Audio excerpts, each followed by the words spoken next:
Kogi Governor Yahaya Bello responds to EFCC invitation amidst 80 billion naira allegation. Former Kogi State Governor Yahaya Bello has finally responded to the invitation from the Economic and Financial Crimes Commission (EFCC). This development comes after a month of controversy surrounding corruption and money laundering allegations. Bello, who was declared wanted by the EFCC, is facing grave charges related to the misappropriation of public funds, amounting to a staggering 80.2 billion naira. The anti-graft agency had previously issued a warrant for his arrest after he repeatedly failed to appear for arraignment, underscoring the severity of the allegations. In a statement released by his media's office, Bello explained that his decision to honor the EFCC's investigation came after careful consultations with his family, legal team, and political allies. The former governor emphasized that he had only sought to enforce his fundamental human rights and ensure due process, describing himself as a respecter of the rule of law and the constituted authority.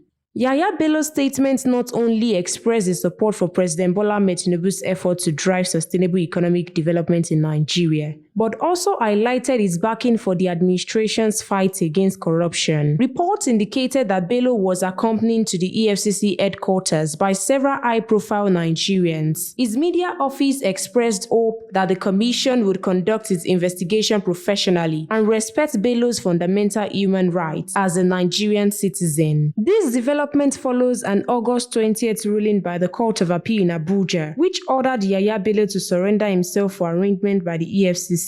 The former governor, a prominent member of the All Progressive Congress, now faces 19 counts of various financial crimes. The former governor's legal team had been representing him in court proceedings. However, Yahaya Bello now believes appearing before the EFCC to clear his name is crucial, stating he has nothing to hide or fear. The statement concluded that details of Bello's engagement with the EFCC operatives would be disclosed later. Stay tuned to NaijaNews TV for more updates. We promise to keep you informed and engaged as this story unfolds.